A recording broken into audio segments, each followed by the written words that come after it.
expondo a sã doutrina.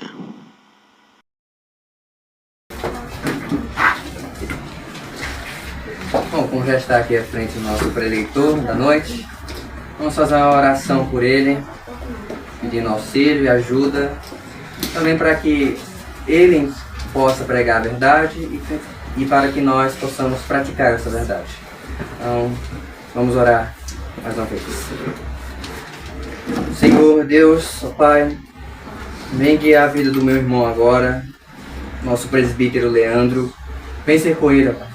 Que ele não fique nem além, nem aquém dessa palavra. Que ele fale somente a verdade. Que ele não passe dessa verdade, Senhor. Ele não fale palavra de homens, mas palavra de Deus. Que eu venha capacitá-lo nessa noite, ó Deus, para que ele possa também praticar, Senhor, aquilo que ele vai pregar, Senhor. Seja com ele o guia em tudo, Deus. Que ele seja cheio do Espírito Santo, cheio da Tua graça, Senhor, cheio do Teu amor, Pai. Que ele possa estar sendo conduzido pelo Senhor, meu Deus, pelo Teu Santo Espírito. Vem ser conosco também, Senhor, para que possamos prestar a devida atenção aqui neste momento, para que nós também possamos praticar essas palavras, ó Deus, para que essas palavras se fixem em nossos corações e não as esqueçamos, Senhor, assim que sairmos daqui, mas que saiamos edificados pelo Senhor, meu Deus. Essa é a minha oração que eu faço, no nome do Teu Filho amado Jesus. Amém. Amém. Amém. Amém. Meus irmãos, graças e paz.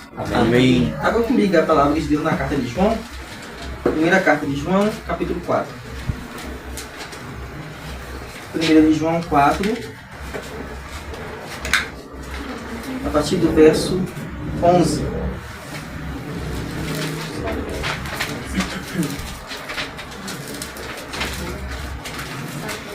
Irmãos, de antemão estou muito feliz por ver vocês hoje novamente, né? Os meninos estão com a gente hoje aqui, né? Cadê isso?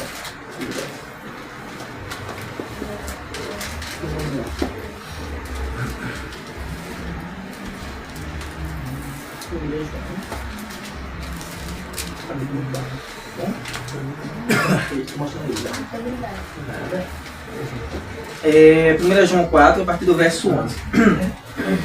Bom, irmãos, então estou muito feliz, né, de estar vendo vocês hoje novamente. E também a gente está com os meninos hoje aqui, né, os vizinhos, convidados de Isaac. Deus abençoe, viu?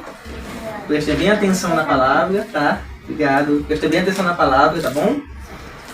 De Deus. E hoje nós vamos dar continuidade ao estudo, né, da carta de João, irmãos. E sobre uma temática muito importante, que é sobre o amor. Nós temos já um tempo que nós não caminhamos em João, a gente deu um intervalo bem grande de tempo, na verdade. E nós vimos que a carta de João ela tem alguns propósitos, só para contextualizar, né? A carta de João ela foi escrita, tudo indica, por volta do final do primeiro século, quando João já estivesse velho, provavelmente na cidade de Éfeso, antes de João ter sido morto, antes de João morrer, né? Não ter sido morto, antes dele morrer de velhice ali na cidade de Éfeso, ok? E João escreve, irmãos, com alguns propósitos específicos, tá? João escreve para defender a divindade e humanidade de Jesus, uma vez que estava sendo atacada a natureza do Senhor Jesus Cristo. Tem algumas verdades que são inegociáveis, né? Dentre elas, o fato de Jesus ser 100% homem e 100% Deus. Essa realidade acerca do Senhor Jesus Cristo não pode mudar, tá bom? É muito importante não apenas crer, mas crer no que é correto, tá certo?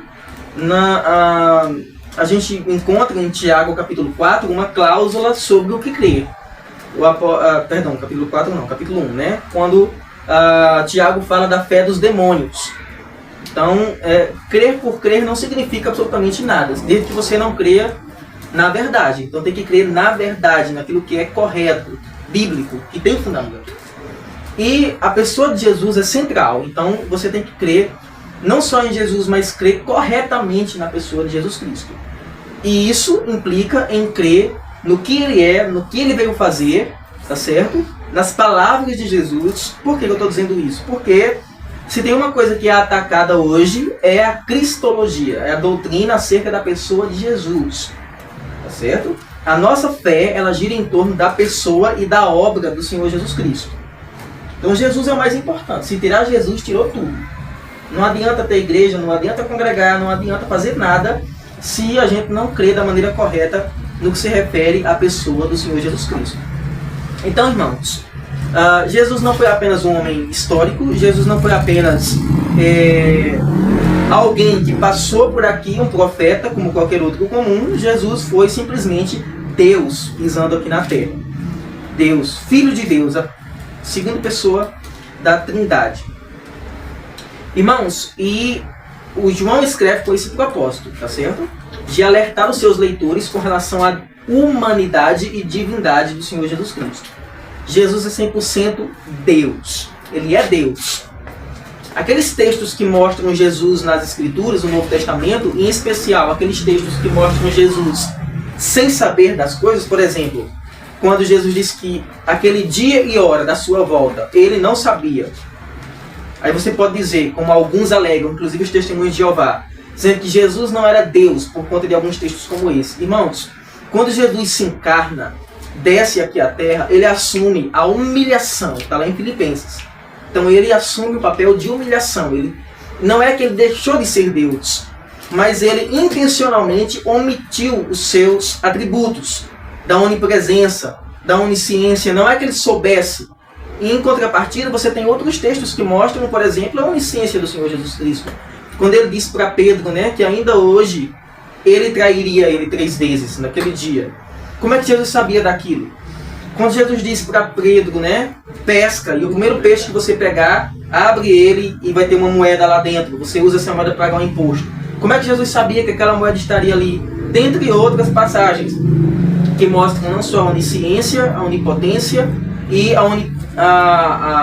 não vou dizer a onipresença, porque ele estava aqui em forma humana, né? Então ele se limitou à matéria também, como nós, nesse ponto, tá bom? Mas João escreve com esse propósito, irmãos, de mostrar que Jesus era 100% Deus. Então nós devemos crer em Jesus como Filho de Deus e Deus também, tá certo? Jesus não foi um homem comum, ele não foi como eu e como vocês, no sentido de que ele tivesse as mesmas características e atributos da gente, tá? Ele foi um homem, carne da nossa carne, sangue do nosso sangue, mas ele era Deus e foi perfeito.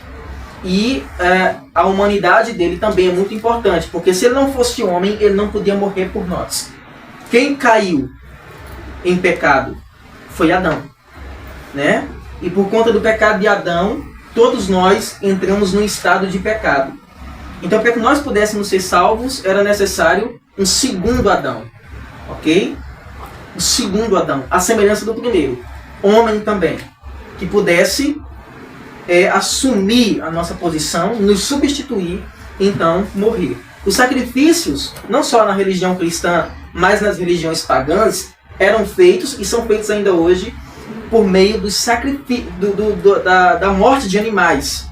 Né, da oferta de animais, tá certo? Isso não só na religião cristã, em outras inúmeras religiões pagãs também. Então é necessário que o sangue de um animal fosse derramado. E para a expiação ser feita, era necessário o derramamento de sangue. Por isso Jesus teve que vir. Ele é o Cordeiro de Deus que tira o pecado do mundo. 100% homem, 100% Deus. Isaac, queria falar? Davi também fala, nasci pecado, nasci e pecado não concedeu minha mãe. Isso, né? Davi fala que ele nasceu em pecado e em pecado a mãe dele o concebeu. Somos nós, né? Isso não aconteceu com o Senhor Jesus Cristo. Então João escreve com esse propósito, irmãos, de defender a humanidade e divindade do Senhor Jesus Cristo. Isso aqui é muito importante, porque nós como cristãos temos que nos posicionar com relação a essas verdades. A gente tem a igreja católica, a gente tem a Testemunha de Jeová, a gente tem mormons, a gente tem adventistas e outras religiões ao longo dos séculos que tem, e na era moderna, que tem diminuído ou negado algumas das características de Jesus, tá? E é importante defender isso. E naquela época, João escreveu isso porque existia naquela época, nesse contexto de João, o gnosticismo, né, que negava a humanidade de Jesus Cristo, tá bom? Então João escreve bem claramente sobre isso. João também escreve, irmãos, com o propósito de unificar a igreja, né, em torno da verdade, de permanecer na verdade. João escreve com o propósito de mostrar também que há uma diferença clara entre verdade e erro e que o cristão não pode caminhar com as duas coisas paralelamente, tá? Ou uma coisa ou outra. João manda permanecer nessas coisas. É por isso que João sempre coloca de forma clara, né? Quem diz ser cristão, mas não permanece nele, ou na verdade, ou na palavra dele, ou na luz, conforme está no capítulo 1, no capítulo 2 aqui dessa carta, ele diz o quê? É mentiroso. Então João, ele aplica isso de forma muito clara, tá? Então João também escreve com esse propósito. João também escreve para falar sobre os falsos profetas, é um terceiro ponto que João escreve para poder mostrar. No capítulo 3 ele fala sobre isso, no capítulo 4 ele fala sobre isso, tá bom? E para fazer a diferença clara entre os filhos de Deus e os filhos do diabo. É muito interessante, irmãos, eu aconselho os irmãos fazerem essa releitura da carta de João em casa, é uma carta pequena, bem como as outras duas cartas, que também são cartas pequenas, uma releitura devagarzinho desses textos, para os irmãos perceberem como João ele é profundo nisso aqui. E quando a gente estuda as características de João, quem era João, a gente pode entender melhor um pouquinho. Porque a gente sempre olha para João como aquele discípulo do amor, aquela coisa toda, né? Parece algo fofinho, meigo, mas João não era exatamente assim como a gente está imaginando. João era um dos dois, ele e Tiago, né, que eram irmãos, que receberam um apelido de Jesus que expressava claramente quem eles eram. O apelido era Filhos do Trovão, Boanerges. Por quê? Porque eles eram para frente, eles eram ousados, eles eram muitas vezes impulsivos. Foram eles que chegaram para Jesus, juntamente com a mãe deles, perguntando para Jesus quem iria ter um lugar ao lado dele no céu. E isso gerou revolta nos outros apóstolos que estavam ali presentes. Foram Tiago e João que chegaram para Jesus em determinado momento, dizendo que os samaritanos não receberam eles e querendo que o fogo dos céus caísse sobre os samaritanos. Então, olhe a característica deles. Entendeu? Então, João era ousado, intrépido. Tá certo? Claro que aqui ele se apresenta à igreja e ele repete muitas vezes o termo filhinhos. O que eu vejo aqui, irmãos, nota de rodapé. João era um pastor. E João ele se dirige à igreja de uma forma muito carinhosa, amorosa, específica para falar da igreja. Filhinhos, amados, tá certo? João era um pastor que era dócil com a igreja. Era doce com a igreja. Ao mesmo tempo que, para ser doce, ele não passava pano. Ele não omitia a verdade. Ao mesmo tempo que ele se dirige com doçura à igreja, ele fala as verdades devidas para a igreja. Tá certo? Então aqui, irmãos, para a gente não se demorar mais nessa introdução, a gente começou a tratar, né, da última vez, dos versículos 1 a 10, nesse texto, dos versículos 7 a 10 desse texto, sobre a temática que está aqui no texto, Deus é amor. Deus é amor, tá? A gente estudou do versículo 7 a 10, que João ele resume aqui, e é o tema do nosso estudo de hoje, né? Que é a essência de toda a lei é o amor. A essência de toda a lei e dos profetas e tudo isso é o amor. Todas aquelas leis e mandamentos que você vê no Antigo Testamento, em resumo, amarás ao teu Deus e ao teu próximo. Essa é a essência de toda a lei e, quiçá, da fé cristã também. Tá certo? Agora, a gente precisa entender corretamente o que é amor. O que é amor? Porque essa palavra amor, ela tem sido muito mal interpretada nos tempos modernos. Amor tem sido confundido com passividade, né? Amor tem sido confundido muitas vezes com idolatria.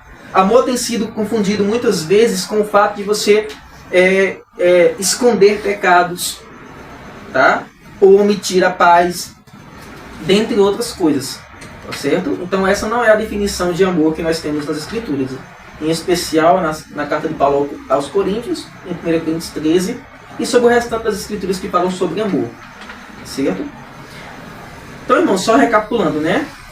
João vai dizer o seguinte, versículos 7 a 10. Amados, amemos uns aos outros, porque o amor procede de Deus, e todo aquele que ama é nascido de Deus e conhece a Deus. Quem não ama não conhece a Deus, pois Deus é amor. João vai repetir isso depois. Nisto se manifestou o amor de Deus em nós, em haver Deus enviado o seu Filho unigênito ao mundo para vivermos por meio dele. Nisso consiste o amor, não em que nós tenhamos amado a Deus, mas em que ele nos amou e enviou o seu Filho como propiciação pelos nossos pecados. Então, bem resumidamente nesses textos, irmãos, a gente vê um pouquinho do que é amor. Primeiro, que o amor tem uma procedência, o amor procede de Deus, a fonte do amor é o próprio Deus, mas que esse amor também é demonstrado de forma prática. Esse amor ele tem evidências e características práticas. Ninguém diz que ama apenas de boca. Isso tem que se manifestar na prática, nos relacionamentos e nas ações que nós temos para com aqueles que nós amamos. Eu vi o Hernandes, o reverendo Hernandes Dias Lopes, falando uma coisa bem interessante sobre relacionamentos. Esses relacionamentos práticos que denotam amor. Hernandes disse assim, um amigo é aquele que corrige você no privado e defende você em público. E isso me chamou a atenção, porque isso é amor. Uma vez que ele não deixa de repreender você, ele repreende, mas ele faz isso em privado, para você. Porque a sua repreensão não interessa para os outros, interessa para você. Mas em público, ele defende você. Esse é amigo. Então, o amor se manifesta nas ações práticas, irmãos. Aqui, especificamente, esse amor que estava em Deus se manifestou como? Como que o amor de Deus se manifestou? Isso vai se repetir 2 vezes aqui nesse texto. Por ele ter dado o seu Filho por nós. Tá certo? Deus demonstrou seu amor enviando a Cristo. Tá? Vamos entrar nos versículos aqui. Ver se a gente consegue caminhar aqui com o tempo que nós temos. A gente vai caminhar sobre os seguintes pontos, irmãos. Vamos analisar de forma expositiva esse texto, tá bom? Versículo 11. Somos constrangidos a amar o nosso irmão porque Deus nos amou. Olha que coisa interessante. Nós somos constrangidos a amar o nosso irmão porque Deus nos amou. O que diz o versículo 11? Vamos ler juntos? Amados, se Deus nos amou de tal maneira, nós também devemos amar uns aos outros. Olha aí. Por que nós devemos amar uns aos outros?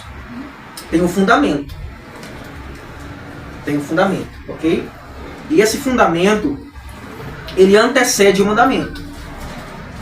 O mandamento é, amem uns aos outros. Agora, por quê? Alguém poderia indagar, né? Por que eu tenho que amar fulano ou beltrano, A ou B? Por que eu tenho que fazer isso? Por que eu sou obrigado a fazer isso? E a palavra obrigação, ela cabe bem aqui, porque não é pedido, é ordem. Alguém poderia indagar nesse sentido, né? E a resposta simples é, porque Deus nos amou. Alguém poderia dizer, tá, mas fulano, A ou B ou beltrano não merece o meu amor. Tá, e você merecia o de Deus? Observe que uma coisa, ela está ligada e entrelaçada à outra. Ok?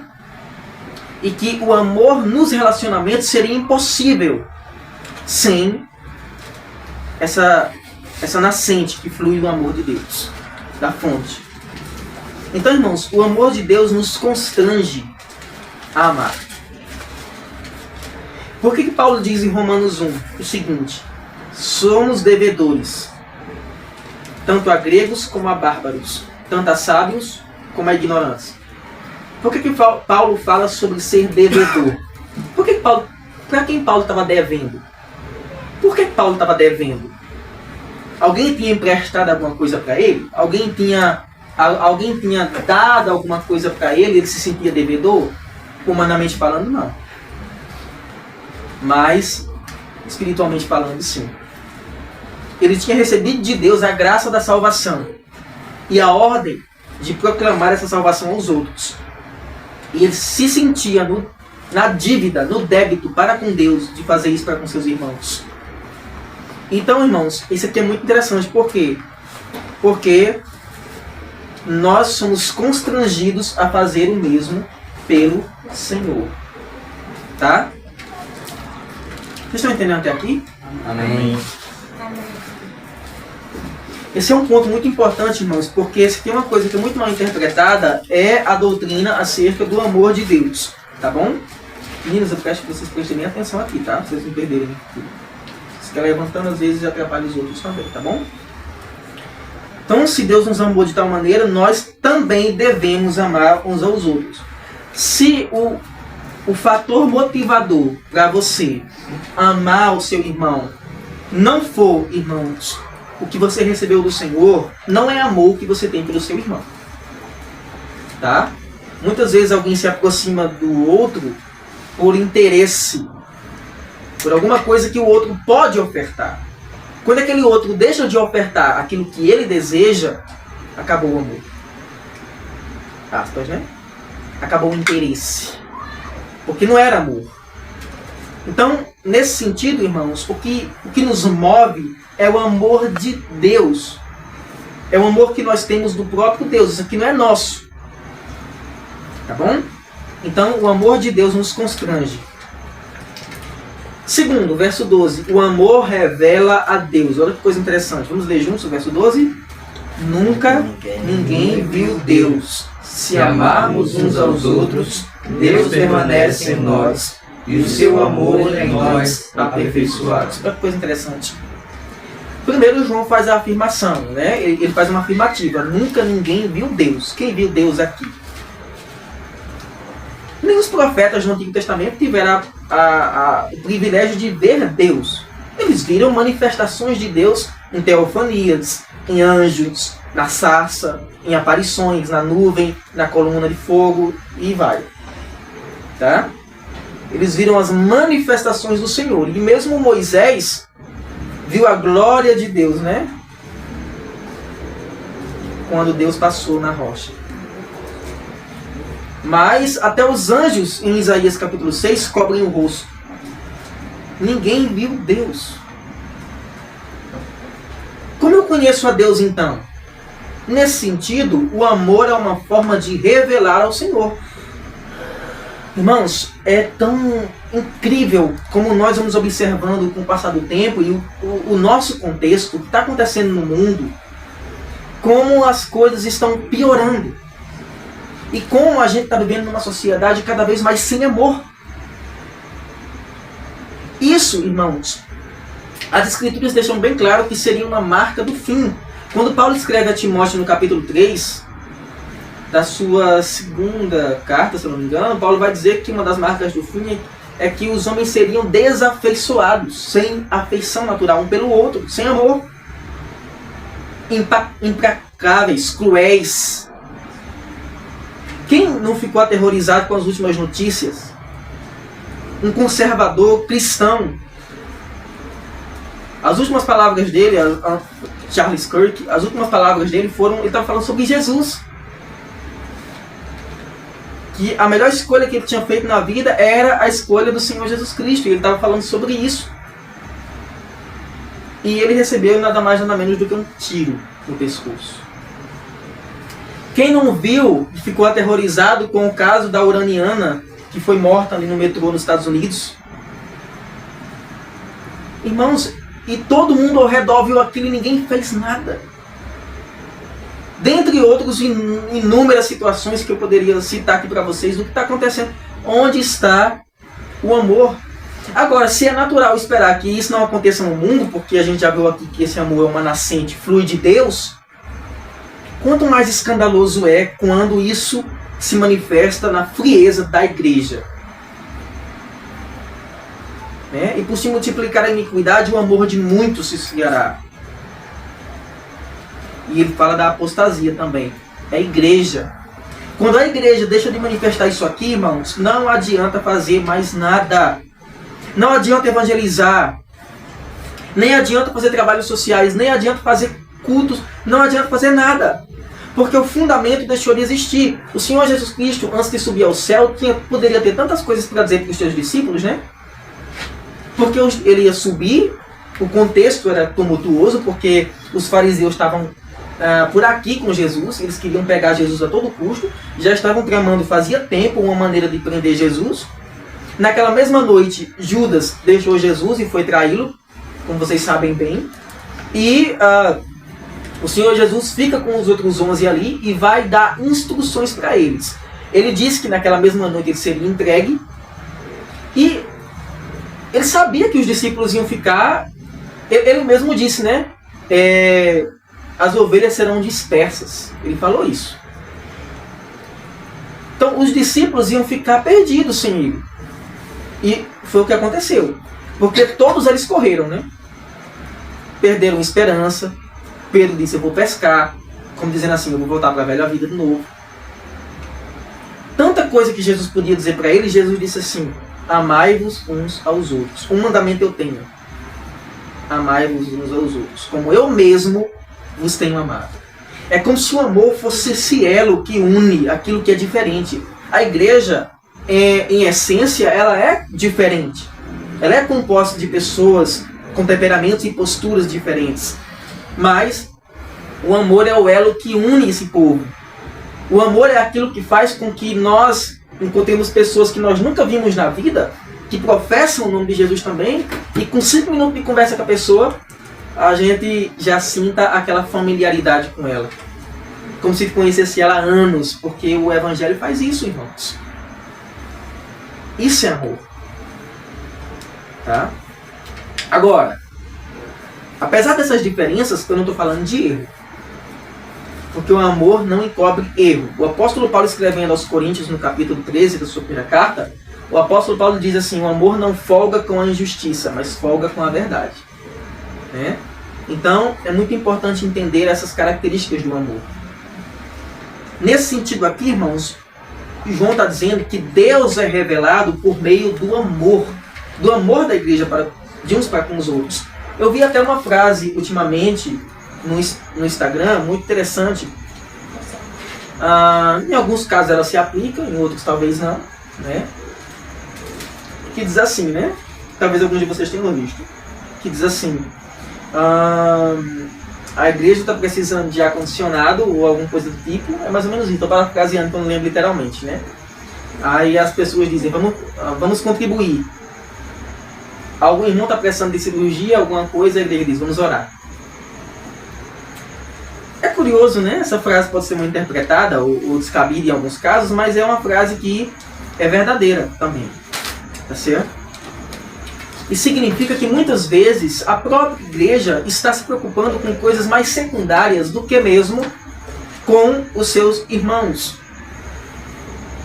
Irmãos, e isso se manifesta de tantas maneiras, se vocês tivessem ideia, tá?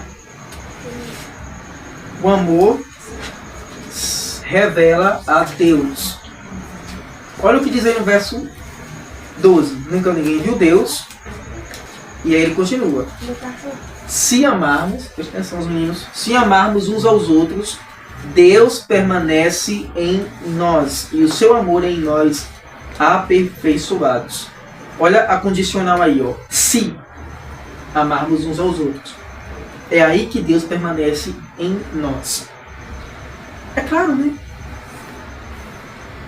Claro. Porque geralmente os atos exteriores manifestam o que está no interior. Via de regra é isso que acontece. Okay? Você manifesta com seus atos, com suas palavras, com seus toques, com suas ações, aquilo que está no interior. E isso não é diferente no que se refere ao amor. Até aqui tudo bem? Amém. Verso 13, irmãos. Deus demonstrou seu amor ao enviar tudo que ele tinha de melhor. Vamos ler comigo o verso 13, todos juntos? Nisto conhecemos que permanecemos nele e que ele permanece em nós, pelo fato de nos ter dado o seu Espírito. 14 também. E nós temos visto e damos testemunho de que o Pai enviou o seu Filho como Salvador do mundo. O que Deus deu aqui, irmãos, como prova do seu amor? Seu Espírito e seu Filho. Olha que coisa. Olha que coisa interessante. Ele deu o seu Espírito. Quando Jesus partiu, naquela noite, ele sabia como os discípulos iam ficar. No entanto, o que foi que Jesus disse para ele? Quem lembra o que foi que Jesus disse para ele?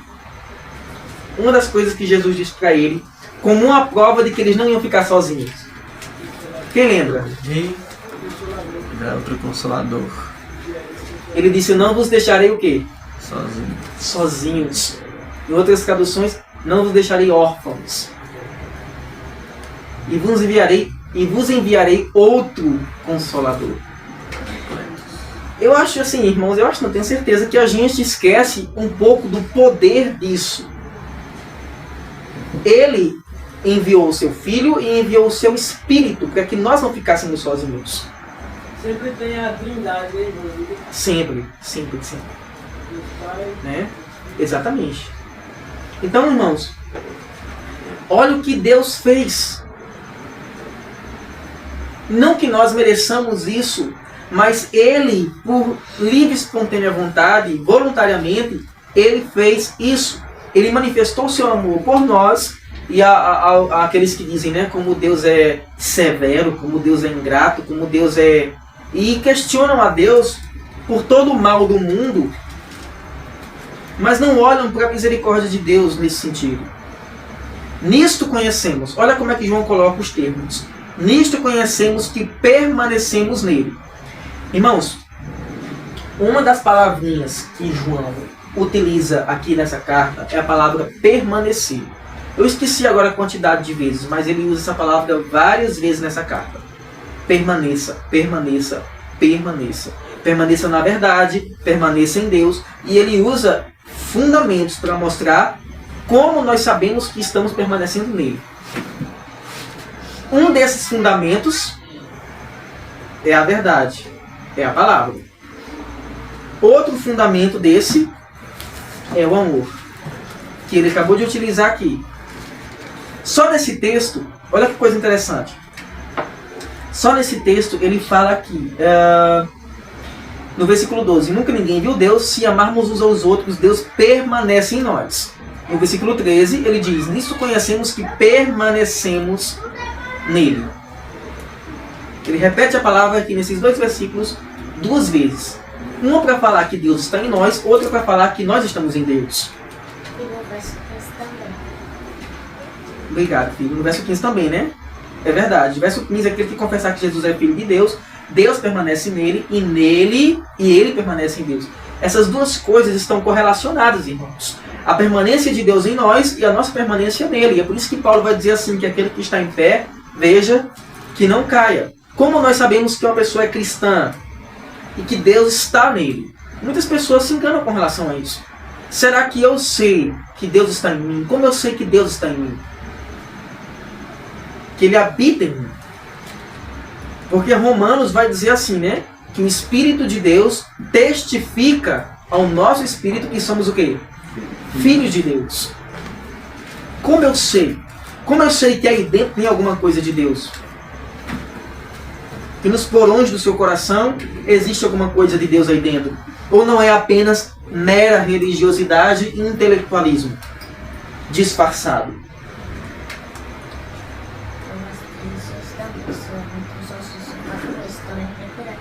Ok, obrigado.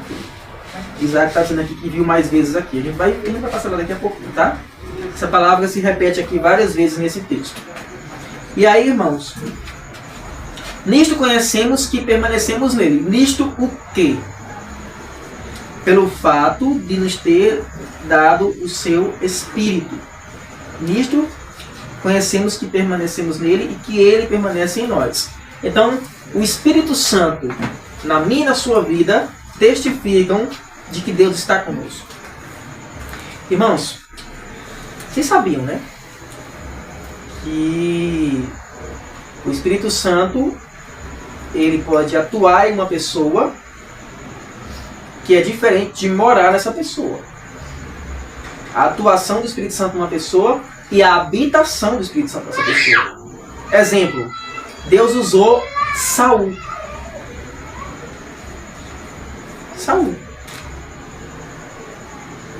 Deus usou quem mais? Sansão.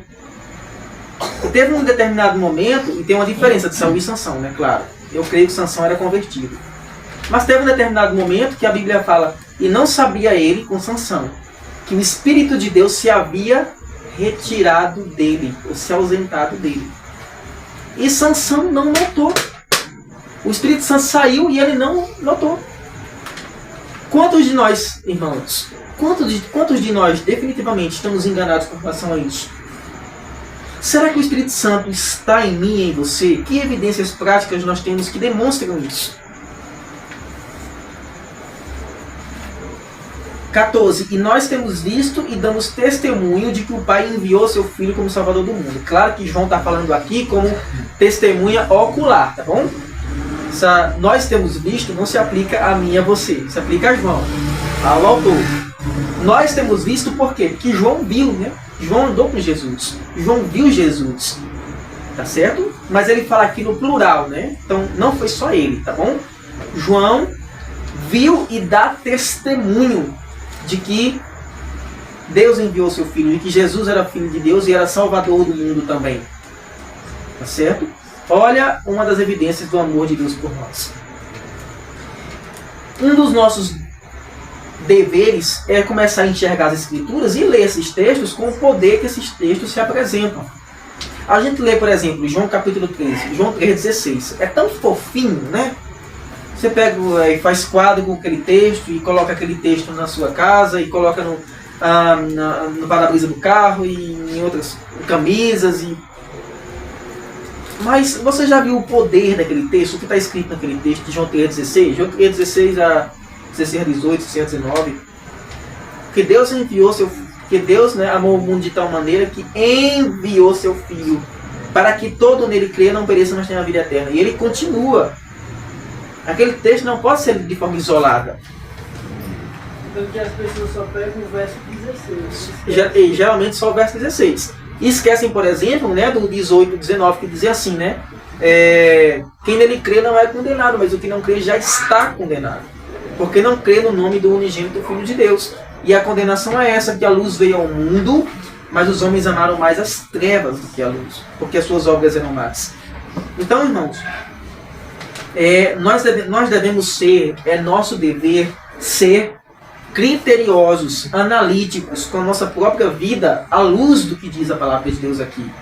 E o amor, irmãos, o amor não é apenas uma coisinha fofa, tá certo? A gente tem que observar a coisa da maneira correta.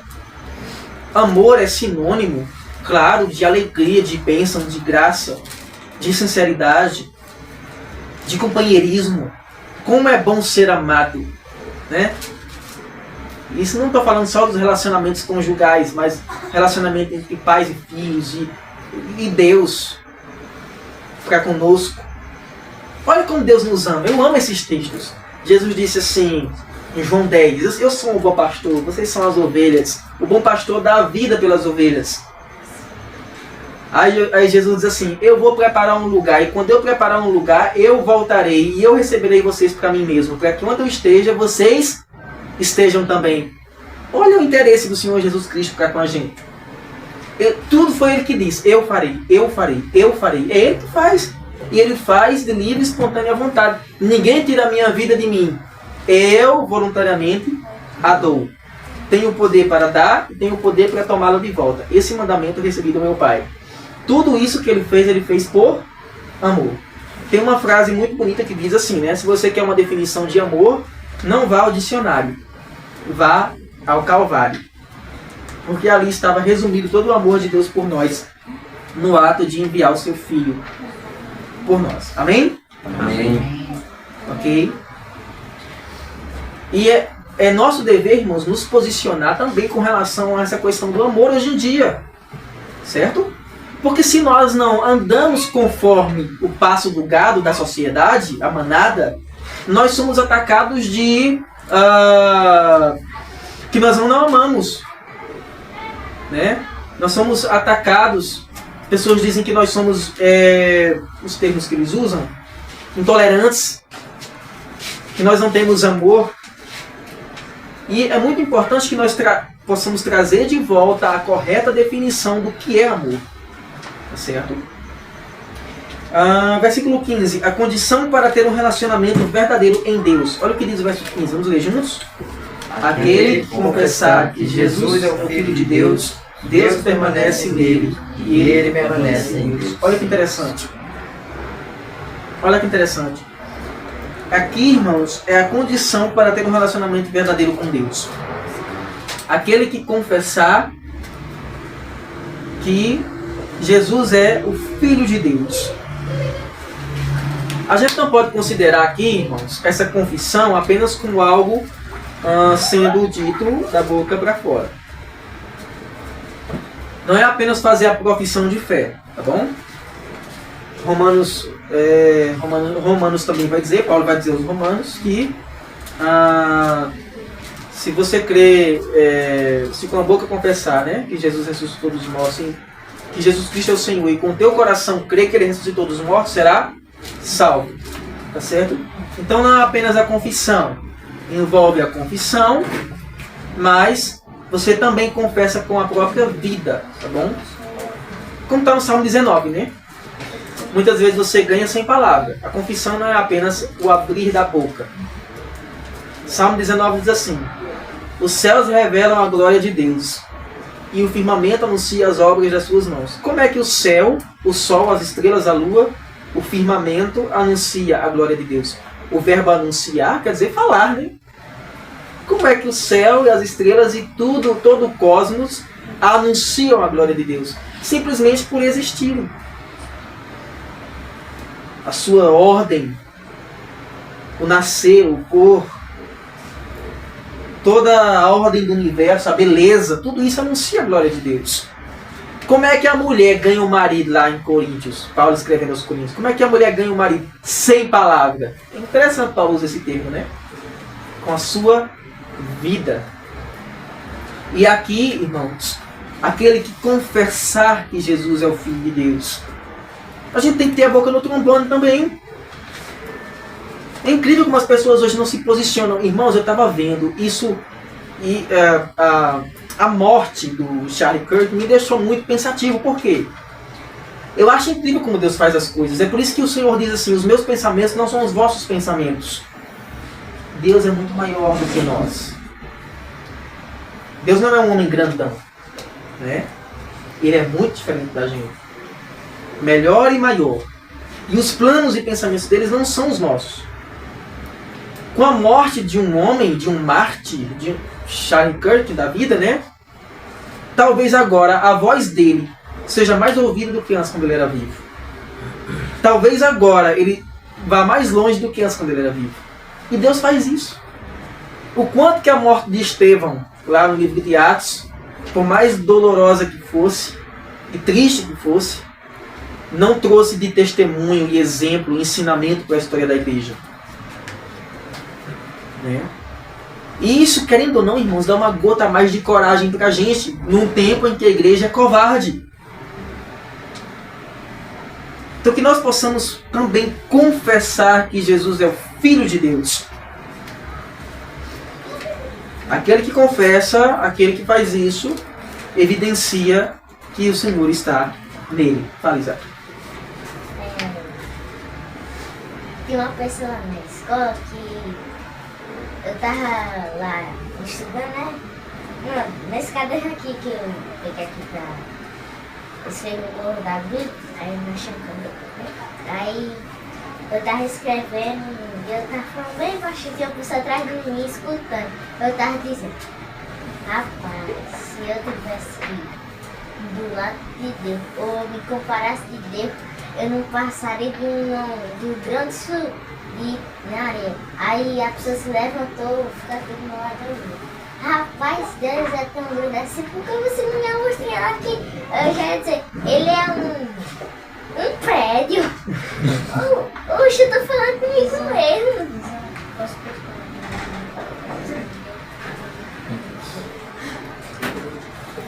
Ok? Ok. Irmãos, verso 16. Os verdadeiros cristãos conhecem verdadeiramente o amor, porque conhecem verdadeiramente a Deus. Olha o que diz o verso 16. Vamos ler juntos? E nós conhecemos o amor e cremos nesse amor que Deus tem por nós. Deus é amor, e aquele que permanece no amor permanece em Deus, e Deus permanece em ele. Olha a frequência que João fala em permanecer. Uma das coisas que mais são, aliás, né, que mais é dificultoso na vida cristã atual é a permanência, a perseverança nas coisas sagradas.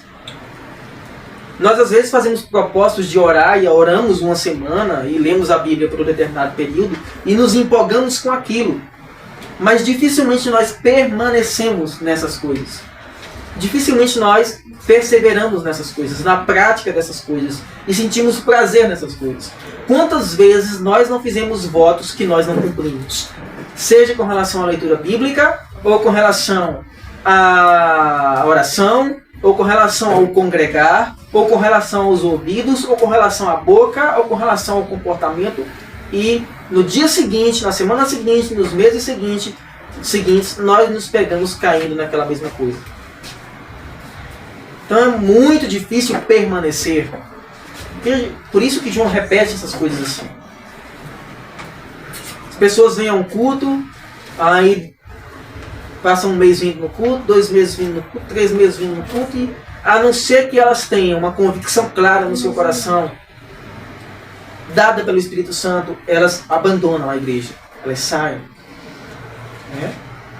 Então, irmãos, João aqui, ele está tratando, né? Primeiro, né, que os verdadeiros cristãos, eles conhecem o amor, ok? E nós conhecemos o amor, que não é uma... É engraçado que João não está falando apenas de uma ideia. João está falando em termos objetivos. João conheceu a própria personificação do amor, Jesus. Tá certo? Conhece o amor e crer no amor que Deus tem por nós. E aí, irmãos, ele faz a afirmação, né, que Deus é amor. Amor aqui é um atributo de Deus. Deus é amor. Tá certo? Ele não tem amor, ele é amor. A essência do Senhor. Ah, detalhe. E essa palavra amor na Escritura, ela tem que ser corretamente entendida, porque vem aquela pergunta famosa que nós temos hoje em dia. Deus ama a todos? E agora? Como é que o amor de Deus é manifestado? Quantos amores Deus tem? Como é que funciona isso? Que Deus enviou seu amor no mundo de tal maneira que enviou seu Filho para aquele que nele crê. Como é o amor de Deus para com o mundo e o amor de Deus para com os eleitos? Então é um estudo que vale a pena a gente se aprofundar depois, porque o amor de Deus não pode ser mal interpretado. Tá certo? Deus ama. Deus ama. Mas Deus, o mesmo Deus que ama é o mesmo Deus que condena ao inferno. O mesmo Deus que ama é o mesmo Deus que fará com que almas eternas sofram eternamente no inferno. E ele mesmo é aquele com os pés de bronze, lá em Apocalipse, né? Que derramará sua ira sobre os pecadores. Não é nem Satanás que fará isso, é o próprio Deus que fará isso. Tá certo? Então, o Deus de amor também é o Deus de justiça. E aquele que permanece no amor permanece em Deus, e Deus permanece nele. É aqui, irmãos, que entra agora a nossa responsabilidade, essa via de mão dupla. Certo? Muito cuidado com aquela graça barata que Dietrich Bonhoeffer, foi um pregador do século XIX, ele já denunciava. Lá em casa tem um livro muito bom chamado Discipulado. É um livro escrito por um pastor, se eu não me engano alemão, acho que ele era alemão, Dietrich Bonhoeffer. Na época da Segunda Guerra Mundial, ele morreu uma semana antes de acabar a guerra, em 1945.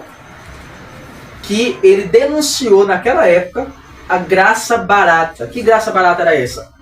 A graça que não trazia mudança na vida das pessoas. Na época de Dietrich Bonhoeffer, qual era o sistema político que imperava naquela época? Quem lembra? Qual foi o sistema implantado por Hitler? Nazismo, né? Comunismo. Nazismo. A gente tinha o comunismo na Stalin, na Rússia, na União Soviética, mas tinha ali na Alemanha o nazismo. Presta atenção, viu, meninos? Pra gente não... O nazismo. E muitos pastores e líderes e padres naquela época na Alemanha, eles aceitaram o regime. Eles não denunciavam o regime com medo da morte. Inclusive, há relatos de que, enquanto muitos judeus e outros eram levados para os campos de concentração, enquanto havia cultos, os padres e pastores mandavam eles cantarem mais alto para não escutar o grito de dor e de angústia dos refugiados, dos presos. Então, Dietrich Bonhoeffer, presta atenção, meninos, eu vou separar vocês na próxima, viu? Dietrich Bonhoeffer, ele foi um pastor que se posicionou naquela época contra isso. E isso custou o que para ele? A vida. Então, irmãos, permanecer no amor é permanecer na verdade. Ok? Uma coisa está diretamente relacionada com a outra. Aquele que permanece no amor permanece em Deus e Deus permanece nele. Vamos correr um pouquinho mais. Para estourar o tempo aqui, né? Verso 17. O verdadeiro amor traz segurança para o dia do juízo. Olha o que diz o verso 17. Vamos ver juntos? Nisto o amor é aperfeiçoado em nós, para que no dia do juízo mantenhamos confiança, pois assim como ele é, também nós somos neste mundo. O que vai trazer segurança ao cristão para o dia do juízo? O que vocês acham que acontece com um cristão que morre inseguro? Que acontece isso. A pessoa é crente e ela passa a vida toda aqui cheia de dúvida, porque ela não tem uma vida aceitável, né? Então ela nunca tem segurança. E ela parte daqui insegura. Irmãos, o amor de Deus em nós e do nosso amor para com Ele, de lá para cá e daqui para lá, né?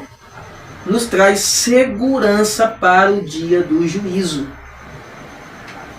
À medida que você se torna cristã, você vai sendo aperfeiçoado em amor. Você vai crescendo em santidade e em graça. À medida que você vai lendo a Bíblia, conhecendo a palavra de Deus, conhecendo os mandamentos do Senhor, você vai conhecendo mais ao seu Senhor e tendo mais relacionamentos com Ele. E à medida que isso vai acontecendo, o amor de Deus, com as experiências que Ele promove, tanto na vida eclesiástica, quanto na família, quanto na sociedade, Deus vai aperfeiçoando o amor dele em você. E de maneira que quando você morrer, quando você partir daqui, você não vai temer. Porque traz segurança. Certo? É tão verdade isso que Paulo vai dizer em Romanos 8: quem nos separará do amor de Cristo? Essa confiança que está lá no Romanos 8, irmãos, é inquebrável. Tá bom?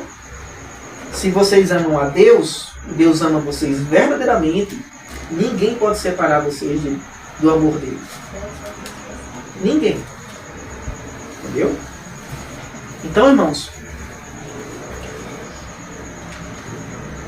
à medida que nós vamos vivendo, o amor de Deus vai sendo aperfeiçoado em nós, para que no dia do juízo mantenhamos confiança. Nós vamos comparecer diante do trono de Deus. Essa é uma verdade tão clara na Escritura, mas gera tão pouco impacto na nossa vida prática, né? Que nós um dia iremos comparecer diante do trono de Deus. Pois assim como Ele é, também nós somos neste mundo. Verso 18. Vamos ver. O verdadeiro amor nos consola e nos fortalece e tira de nós o medo. Verso 18. No amor não existe medo, pelo contrário, o perfeito amor lança fora o medo, porque o medo envolve castigo, e quem teme não é aperfeiçoado no amor. Vamos lá. Irmãos, esse medo aqui não está relacionado ao temor reverente ao Senhor. Ok? Provérbios 1,7 diz o quê? O temor do Senhor da sabedoria, né? Então, aquele que ama, ele teme a Deus. Certo? Aquele que ama, teme. E esse temer a Deus é um temor, um respeito reverente ao Senhor. Os filhos de Deus o amam, por isso o temem, porque reconhecem a grandeza dele, o poder dele, a soberania dele, a graça dele, o que ele fez e o que ele faz na vida. Por isso eles temem. Não há ninguém, irmãos, esse monte de crente irreverente que tem muito hoje, né? Que professam o nome do Senhor, mas vivem como se o Senhor não existisse. Eles não amam a Deus. E nós temos que deixar isso bem claro quando a gente for confrontá-los. Eles não amam a Deus. Tá certo? Porque o amor verdadeiro ele envolve o temor pelo Senhor. Só que esse temor não é medo. Aqui diz no versículo 18 que no amor não existe medo. Pelo contrário, o perfeito amor lança fora o medo. Que medo é esse que João está falando aqui? É aquele medo do castigo eterno. É o medo do inferno. É o medo da condenação. Certo? É o medo de ver Deus como um juiz irado. Como um carrasco. Tá certo, irmãos? Porque Deus, a confiança em Deus, o amor a Deus deve trazer segurança para o cristão. E não medo. Porque o medo envolve o quê? O que está escrito aí? O que o medo envolve? Castigo.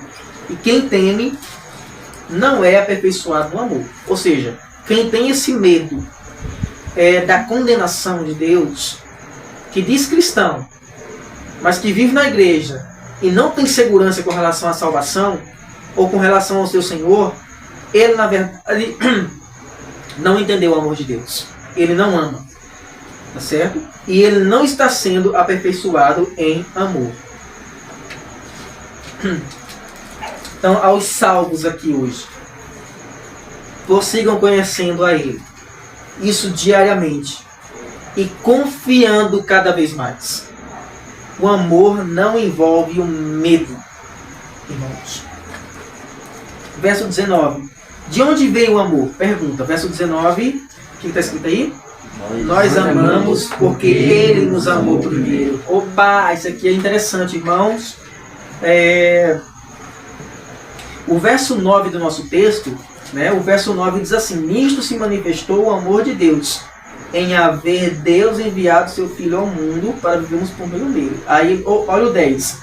Nisso consiste o amor, não em que nós tenhamos amado a Deus, mas em que Ele nos amou e enviou seu Filho como propiciação. Aí o verso 19 diz: nós amamos porque Ele nos amou primeiro. Tá claro ou não tá isso aqui? O que vocês acham? Muito claro. Eu sei qual é a dificuldade das igrejas mais liberais de acreditarem nisso aqui. Né? Como se nós, por natureza, pudéssemos amar a Deus de forma livre. É impossível isso. Você hoje que está aqui, você só pode dizer que ama a Deus porque Deus plantou isso no seu coração. Porque você viu a cruz de Cristo e entendeu aquilo dali. Que Deus iluminou a sua mente, seu coração, e você entendeu o que foi feito naquele dia, naquela cruz, há 2000 anos atrás. E você tem confiança de que você foi salvo. E de que não vai para o inferno quando morrer. E de que, independentemente das adversidades, dos problemas que aconteçam, Deus está com você. Aí você ama o Senhor. Porque Ele amou você primeiro. Quando você entende tudo isso, aí você diz: Deus me amou. A gente estudou Romanos há pouco tempo atrás, Romanos 8 aqui, né? E a gente viu, né? O apóstolo Paulo diz assim, irmãos, é lindo demais. Paulo diz assim, Romanos 8, 31. Que diremos então à vista dessas coisas? Aí você pergunta, que coisas, Paulo?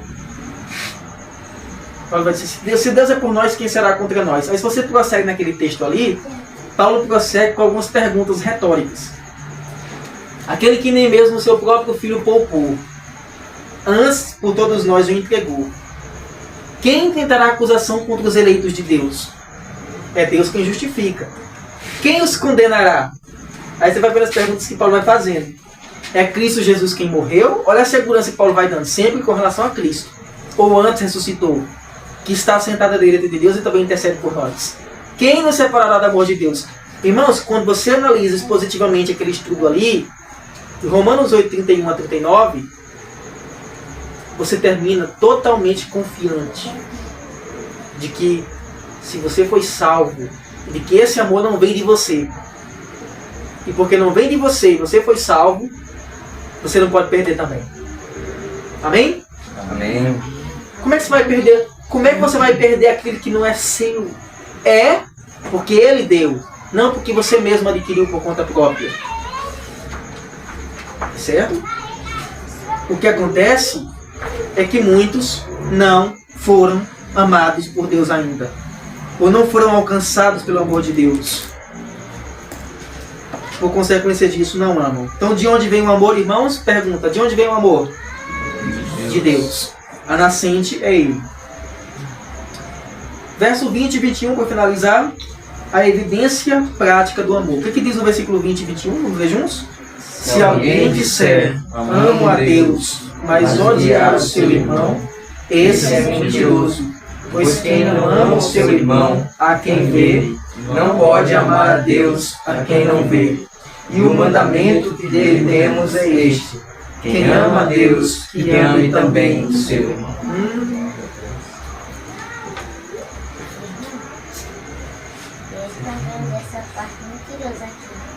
É mentiroso, né? Exatamente. Irmãos, outra coisa interessante. João, ele está falando para uma igreja. É uma congregação. E João está colocando à prova a confissão subjetiva. Ô meu irmão, eu amo você. A gente certamente já ouviu isso, né? Eu amo você, meu irmão. E você talvez já tenha dito, eu amo você também, meu irmão. Só que aí, com o passar do tempo, meses ou anos depois, você se encontra numa situação que aquele irmão falhou com você ou você falhou com ele. E aí, essa confissão subjetiva de amor, ela é colocada à prova. E agora? Se alguém disser, amo a Deus, mas odiar o seu irmão, esse é mentiroso, pois quem não ama o seu irmão a quem vê, não pode amar a Deus a quem não vê. Então a prova, irmãos, a prova objetiva de que você ama a Deus é o amor que você nutre pelos seus irmãos. Certo? Isso aqui é algo fundamental, tá bom? E o mandamento que dele temos é este: quem ama a Deus, que ame também o seu irmão. Capite?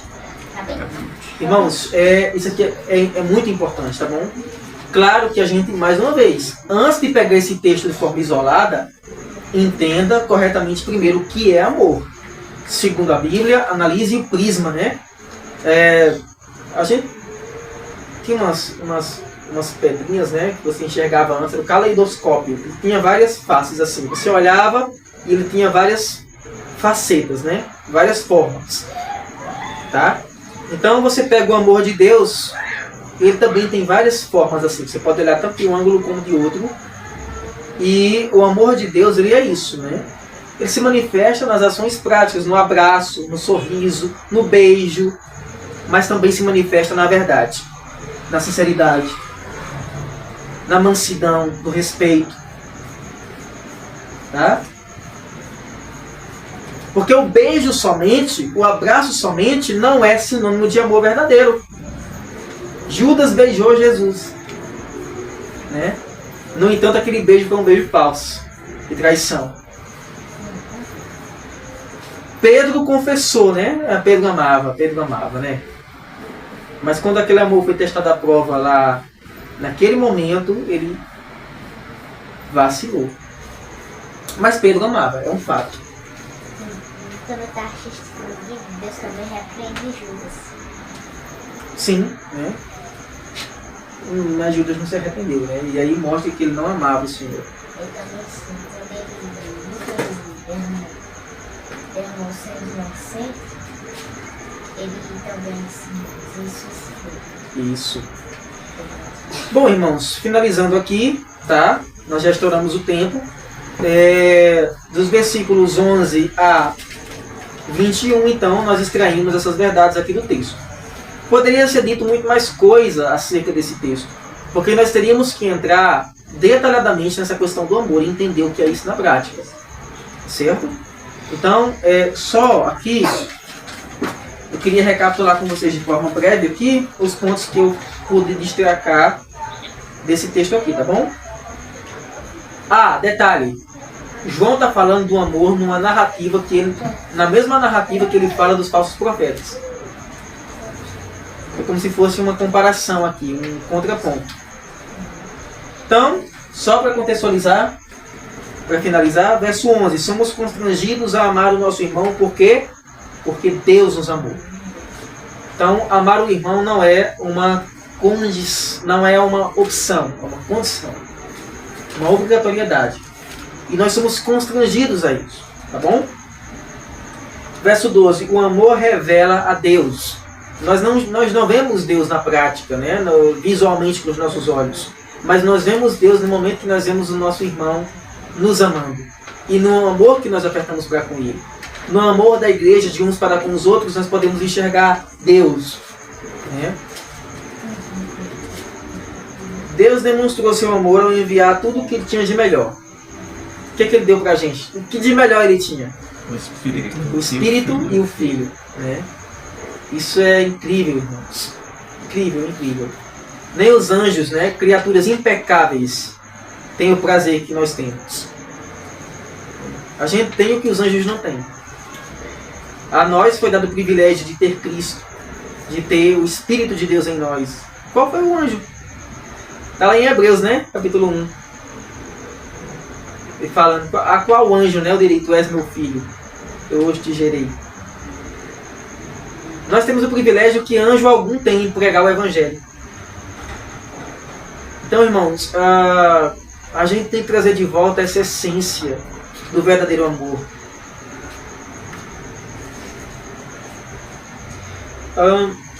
A condição para ter um relacionamento verdadeiro com Deus, né? O que a gente viu, que é a proclamação do Evangelho, confessar a Jesus. Os verdadeiros cristãos conhecem verdadeiramente o amor porque conhecem verdadeiramente a Deus. Tá certo? O verdadeiro amor traz segurança para o dia do juízo, o dia final. O verdadeiro amor nos consola e nos fortalece, tira de nós o medo. Certo? Quando a gente se encontrar numa situação complicada, em qualquer momento, porque a gente está caminhando para momentos terríveis, irmãos. Ninguém se engane. Tá? Chegará o momento que nós seremos forçados a nos separar. Aqui. Então, o nosso amor, ele cada vez mais vai sendo posto à prova. Então, irmãos, nesses momentos que surgirem, financeiramente, fisicamente, emocionalmente falando, espiritualmente falando, nós temos que ter a convicção de que nós somos amados por Deus. Ok? Porque, afinal de contas, o único amor que importa para mim e para você é o amor de Deus. Homens são falhos. Homens são pó. Ok? Não estou dizendo que o amor de um homem não vale. Claro que vale. Mas é o amor de Deus que nos faz permanecer de pé e perseverar. Ok? De onde vem o amor? O amor procede de Deus, a nascente do amor é Deus. E se não fosse Deus, nós não teríamos amado Ele. E finalizando, a evidência prática do amor ao amar os nossos irmãos. Irmãos, então eu quero finalizar com isso, tá bom? Estamos finalizando aqui, passamos um pouquinho, mas era muito importante explorar todo esse texto. Nós vamos continuar depois, a partir do capítulo 5, para nós finalizarmos essa carta de João. E é um conselho meu para vocês, que façam uma releitura em casa, que vocês puderem dar. Se puderem dar as 3 cartas de João, é melhor ainda. Tá certo? Porque são cartas curtinhas, mas essa primeira carta é fundamental. vocês fazerem uma leitura básica, mas uma leitura devagarzinho dessa carta. Ver o que João está querendo dizer nessa carta, porque João envolve aqui temas fundamentais da fé, que são inegociáveis. Amém? Amém. Ok. Vamos orar, meus irmãos. Vamos orar. Sentados mesmo vocês estão, mas vamos curvar nossa cabeça.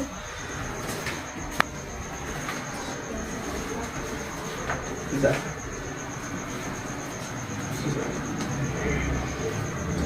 Pai Santo, Pai Bendito,